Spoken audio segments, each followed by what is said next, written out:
اعوذ باللہ من الشیطان الرجیم بسم اللہ الرحمن الرحیم۔ کافی دنوں کے بعد دوستوں سے ملاقات کا دل کر رہا تھا اس ویڈیو چینل کے ذریعے، اور کوشش کروں گا کہ انشاءاللہ یہ سلسلہ برقرار رہے۔ جو بہت ہی امپورٹنٹ ٹاپک جو آج میں آپ کے ساتھ ڈسکس کرنا چاہتا ہوں وہ ہے یاجوج ماجوج کا خروج۔ یہ اس موجودہ دور کے حوالے سے اس لیے بہت زیادہ امپورٹنٹ ہے کہ ایک تو یہ آخر الزمان ہے۔ آخر الزمان کو آپ اس طرح سمجھیں کہ آخر الزمان کا آغاز جو ہے وہ نبی کریم صلی اللہ علیہ وسلم کی بعثت مبارکہ سے ہوا ہے، اور نبی کریم صلی اللہ علیہ وسلم نے فرمایا ہے کہ میں اور قیامت اس طرح بھیجے گئے ہیں، اس طرح دو انگلیاں جس طرح جڑی ہوئی ہیں، اور میرے بعد جو ہے وہ قیامت آ رہی ہے۔ اس کا مطلب ہے کہ آخر الزمان کا آغاز جو ہے وہ تو نبی کریم صلی اللہ علیہ وسلم کی بعثت مبارکہ سے شروع ہوا، لیکن آخر الزمان کا انجام کیا ہے، اختتام کیا ہے، اس کے بارے میں ہم نہیں جانتے۔ یہ پیریڈ آخر الزمان کا 1500 سال کا ہے، 1443 سال تو ہو چکے ہیں، اب یہ 1500 سال کا ہے، 2000 سال کا ہے، 2500 سال کا ہے۔ اس پہ کیافہ بازی کی جا سکتی ہے، اسپیکولیشنز کی جا سکتی ہیں، لیکن حتمی رائے قائم نہیں کی جا سکتی، کیونکہ اس کا علم اللہ کے علاوہ کسی کے پاس نہیں ہے۔ یاجوج ماجوج اس حوالے سے امپارٹنٹ ہیں کہ ان کا خروج چونکہ آخر الزمان میں ہونا ہے، اور آخر الزمان کی جو بڑی بڑی نشانیاں قیامت کی بتائی گئی ہیں ان میں یہ واحد نشانی ہے جس کا ذکر قرآن پاک میں صراحت کے ساتھ 2 دفعہ آیا ہے، ایک دفعہ سورہ کہف میں اور ایک دفعہ سورہ انبیاء میں۔ اب اس کی موجودہ دور میں کیوں ضرورت پیش آئی اس کو ڈسکس اس طرح کیا جائے، اور آپ کو پتہ ہے کہ میڈیا کے اوپر یہ بہت زیادہ ڈسکس ٹاپک ہو رہا ہے۔ اس میں بہت سارے ہمارے ایسے اسکالرز ہیں جو یہ بات ثابت کرنے کی کوشش کر رہے ہیں کہ یاجوج ماجوج کا خروج ہو چکا ہے۔ ان میں سر فہرست جو ہیں وہ غامدی صاحب ہیں، اس کے بعد عمران حسین صاحب ہیں، اس کے بعد ہمارے لوکل میڈیا میں اوریا مقبول جان صاحب ہیں، پھر ڈاکٹر شاہد مسعود نے بھی اس کے اوپر کافی سارے پروگرام کیے ہیں، اور بھی بہت سارے جو اسکالرز ہیں وہ اس بات کا پرچار کر رہے ہیں اور یہ استدلال اٹھا رہے ہیں کہ یاجوج ماجوج کا خروج ہو چکا ہے۔ اب یہ اس طرح کیوں کر رہے ہیں، اس کے پیچھے اگر تھوڑا سا آپ سٹڈی کریں گے تو اس کے پیچھے ایک بہت بڑی مینٹیلٹی جو ہے وہ کام کر رہی ہے۔ وہ یہ ہے کہ ہماری کتب احادیث کے مطابق یہ بات ثابت شدہ ہے کہ یاجوج ماجوج کو ہم شکست نہیں دے سکیں گے۔ جب یاجوج ماجوج کو ہم شکست نہیں دے چکیں گے اور وہ دنیا میں خروج ہو چکا ہے، تو نبی کریم صلی اللہ علیہ وسلم نے ایون عیسیٰ علیہ السلام جب دنیا میں موجود ہوں گے اس وقت بھی عیسیٰ علیہ السلام کو بھی اللہ تعالیٰ یہ کہے گا کہ میں اس قوم کو بھیج رہا ہوں جس کی لڑنے کی طاقت، جس کے ساتھ لڑنے کی طاقت کسی کو نہیں ہے، لہذا تم تمام مسلمانوں کو لے کے سائٹ پہ چلے جاؤ، سنائے ڈیزرٹ میں چلے جاؤ، طور سینا کے اوپر چلے جاؤ۔ تو یہ اس لیے خروج جو ہے میرے نقطہ نظر میں جو میں نے اسٹڈی کی ہے، یہ خروج اس لیے ثابت کرنے کی کوشش کی جا رہی ہے تاکہ جو ہماری یوتھ ہے، ہماری آنے والی نسل ہے، وہ کنونس ہو جائے کہ یہ یورپین اقوام یاجوج ماجوج ہیں، کاکیشینز، نورمنز اینڈ وائکنز۔ یہ میں آگے چل کے آپ کو بیان کروں گا کہ یہ کیوں ایسا کر رہے ہیں، اور یہ کنونس ہو جائیں کہ جناب یہ یاجوج ماجوج ہیں، اور لہٰذا ان کا غلبہ ہو چکا ہے اور ہم ان کے غلبے سے باہر نہیں آ سکتے، لہذا چپ کر کے اور آرام کے ساتھ عہد غلامی کو قبول کر لینا چاہیے۔ یہ بہت بڑی سازش ہے۔ اس میں کچھ ہمارے دانشور جو ہیں وہ جان بوجھ کے ڈیلیبریٹ اٹیمپٹ کر رہے ہیں، ان کے ساتھ کیا کنائیونس ہے یہ اللہ بہتر جانتا ہے، اور کچھ ہمارے ایسے اسکالرز ہیں، دانشور ایسے ہیں جو بیچارے اپنی کم علمی، اپنی کم مائیگی کے سمجھ لیں، جو لیک آف ریسرچ ہے اس پہ، اور جو انہوں نے ہسٹری کو یا قرآن کو اس لحاظ سے نہیں سمجھا، وہ خواہ مخواہ بھیڑ چال کے پیچھے لگ کے یہ ساری باتوں کو استدلال کرنے کی کوشش کر رہے ہیں۔ اب اس سے پہلے کہ میں آپ کو یہ بتاؤں کہ قرآن کیا کہتا ہے یاجوج ماجوج کے بارے میں، اور احادیث کیا کہتی ہیں، اور اس کے اوپر میں نے کیا نتیجہ اخذ کیا ہے،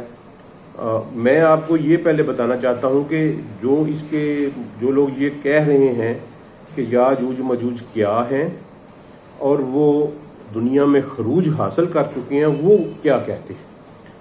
اب ان کا استدلال جو ہے وہ اٹھایا جاتا ہے سورہ کہف میں جو ذوالقرنین کے سفر آئے ہیں، اس میں سے ایک سفر کا ذکر ہے جس میں اللہ تعالیٰ یہ کہتے ہیں کہ پھر وہ ایک راستے پر چلا اور دو دیواروں کے درمیان میں پہنچا، اور وہاں اس نے ایک ایسی قوم کو پایا جو اس کی بات سمجھ نہیں سکتی، جس کی بات سمجھی نہیں جا سکتی تھی۔ اس قوم نے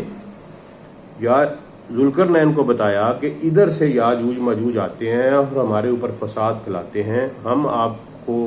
پیسے پوسے دیتے ہیں، آپ کائنڈلی ہمارے اور ان کے درمیان میں ایک دیوار کھڑی کر دیں۔ ذوالقرنین جواب میں یہ کہتے ہیں کہ مجھے پیسوں کی ضرورت نہیں ہے، میرے پہ اللہ نے بہت سارا کرم کیا ہے، تم ہیومن لیبر کے ساتھ میری مدد کرو تو میں تمہارے درمیان دیوار بنا دیتا ہوں۔ اب وہ وہاں دیوار بناتے ہیں، لوہے کی اور تانبے کی دیوار بناتے ہیں، اور ساتھ ایک بڑا خوبصورت جملہ بولتے ہیں کہ قرآن یہ کہتا ہے کہ یہ یاجوج مجوج نہ اس دیوار کے اوپر چڑھ سکیں گے اور نہ ہی اس میں سوراخ کر سکیں گے، لیکن جب میرے رب کا وعدہ آئے گا تو وہ اس دیوار کو ریزہ ریزہ کر دے گا، اور میرے رب کا وعدہ جو ہے وہ سچا ہے۔ اس پہ جب وہ استدلال اٹھاتے ہیں اور ذوالقرنین کے سفر کا تجزیہ کرتے ہیں تو وہ یہ کہتے ہیں کہ یہ بلیک اور کیسپین سی کے پار دربند کے قریب جا کے یہ وہاں پہنچے تھے، اور وہاں جو تھی وہ کچھ قوم رہ رہی تھی جن کی لینگویج سمجھ نہیں آ رہی تھی، اور وہاں ذوالقرنین نے ایک دیوار بنائی جو زمانے کے شکست و ریخت کا شکار ہو چکی ہے اور اب وہ مسمار ہو چکی ہے۔ اور اس کے بعد پھر ایک تو یہ استدلال اٹھاتے ہیں، دوسرا یہ استدلال اٹھاتے ہیں کہ جناب سورہ انبیاء میں اللہ تعالیٰ نے جب یہ کہا کہ حرام علی قریۃ اہلکناها انہم لا یرجعون حتی اذا فتحت یاجوج وماجوج ومن کل حدب ینسلون، تو وہ یہ کہتے ہیں کہ جناب یہ جو قریہ کی بات ہو رہی ہے، یعنی اس آیت کا مطلب یہ ہے کہ ہم نے وہ بستی جس کو ہم نے ہلاک کر دیا، اللہ اپنی طرف ایٹریبیوٹ کر رہے ہیں کہ وہ بستی جس کو ہم نے ہلاک کر دیا اس کے رہنے والے کبھی بھی اس میں لوٹ کر نہیں آئیں گے حتیٰ کہ یاجوج ماجوج کھول دیے جائیں اور وہ بلندیوں سے اتر کر نیچے آ رہے ہوں گے۔ ومن کل حدب ینسلون، ومن کل حدب، وہ حدب کہتے ہیں بلند جگہ کو، وہ تمام بلند جگہیں جو دنیا میں ہیں وہاں سے وہ اترتے ہوئے محسوس ہو رہے ہوں گے۔ تو یہ استدلال یہ اٹھاتے ہیں، شیخ عمران حسین نے اس کے اوپر باقاعدہ بک لکھی ہے، غامدی صاحب بھی یہی استدلال اٹھاتے ہیں کہ جی یہ جو قریہ کا ذکر ہے، یہ قریہ جو ہے یہ جیروسلم ہے، موجودہ فلسطین ہے، اور یہ جو ہیں جو لوگ واپس آنے کی ذکر ہے یہ وہ یہودی ہیں، چونکہ یہ وہاں سے نکال دیے گئے تھے اور 2000 سال یہ وہاں سے نکلے رہے۔ 2000 سال کے بعد بیلفور ڈکلریشن کے ذریعے ان کو وہاں آنے کی پرمیشن ملی، تو پھر یہ وہاں پر آئے،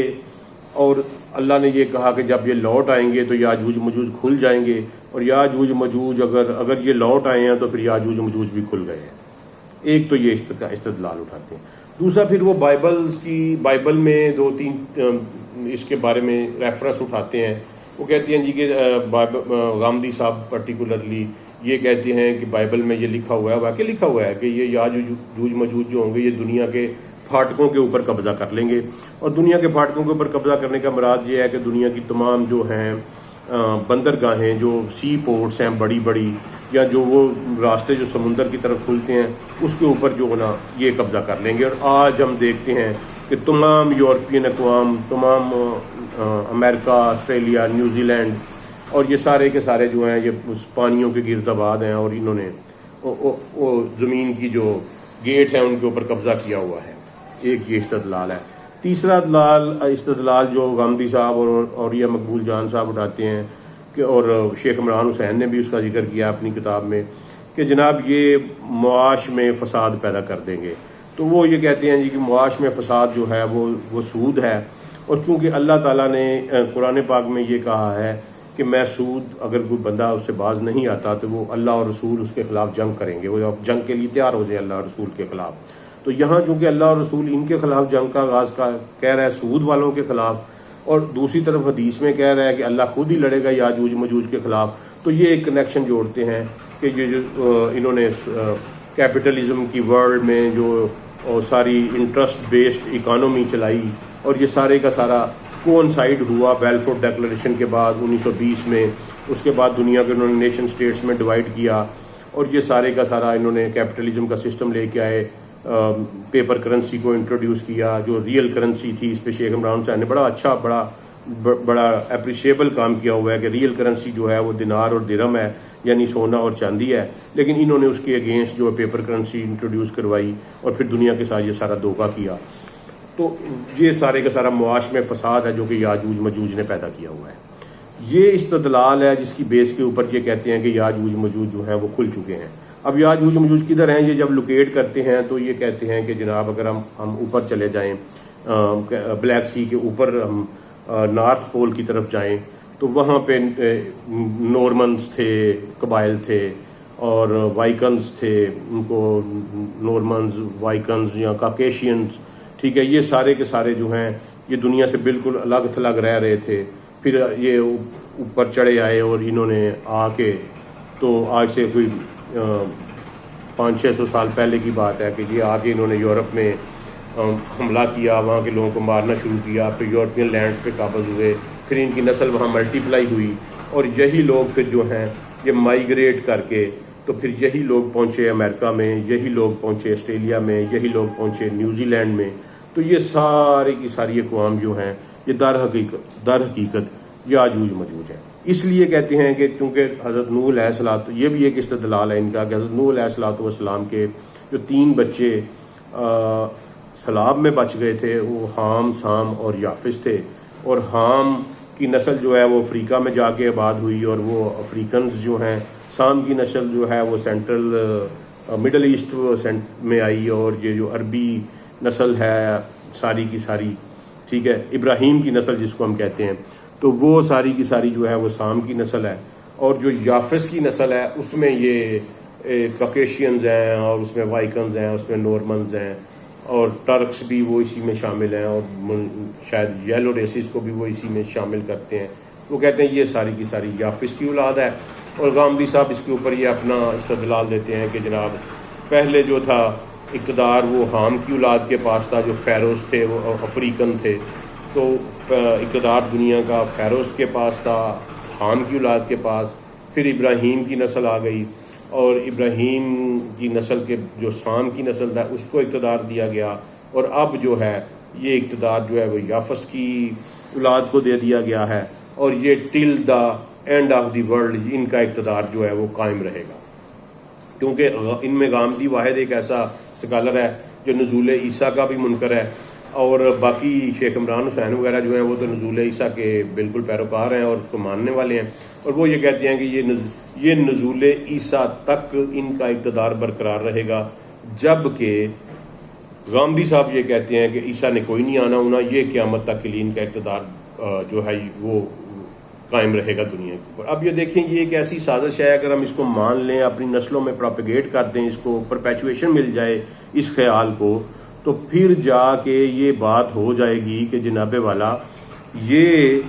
ہمیشہ کے لیے ذہنی طور پر مسلمان تیار ہو جائے گا کہ ہمیشہ ہم تو یاجوج مجوج کو شکست نہیں دے سکتے، ہمارے نبی نے فرما دیا ہے، تو لہذا ہم تو ان کی عہد غلامی میں جناب جی رہے ہیں، آپ چپ کر کے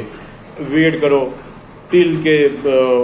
مہدی نکلیں، اور پھر اس کے بعد عیسیٰ علیہ السلام آئیں اور وہ ہمیں اس سے نجات دیں، اور کون جیتا ہے تیری زلف کے سار ہونے تک، تو عہد غلامی میں ہم زندہ رہیں. تو یہ ایک استدلال ہے جو کہ اگر آپ قرآن کو تفصیل سے پڑھیں، حدیث کی ڈیپتھ میں جائیں، تو یہ صریحاً غلط ہے. اس کا ایک پوائنٹ میں آپ کو دے دیتا ہوں کہ تقریباً تمام ہماری جو سائے ستہ ہیں اس میں 46 احادیث ہیں. 46 احادیث ہیں جن میں یاجوج مجوج کا لفظ یوز ہوا ہے، اور جہاں ان کے خروج کا ذکر ہوا ہے، باقی ان کی کریکٹرسٹکس کچھ بیان ہوئے ہیں، کچھ نبی صلی اللہ علیہ وسلم نے فرمایا کہ سوراخ اتنا ہو گیا، بیان کروں گا میں اگلے ویلاگ میں سارا. تو لیکن نبی صلی اللہ علیہ وسلم نے جہاں خروج کی بات کی ہے وہاں عیسیٰ علیہ السلام کے نزول کے بعد کے خروج کی بات کی ہے. اس بات کو ذرا ذہن میں رکھیے گا، اور فردر جو اگلے ویلاگ میں آپ کو اس پہ دوں گا کہ یہ کیسے قرآن کے استدلال کے خلاف ہے۔ السلام علیکم ورحمۃ اللہ۔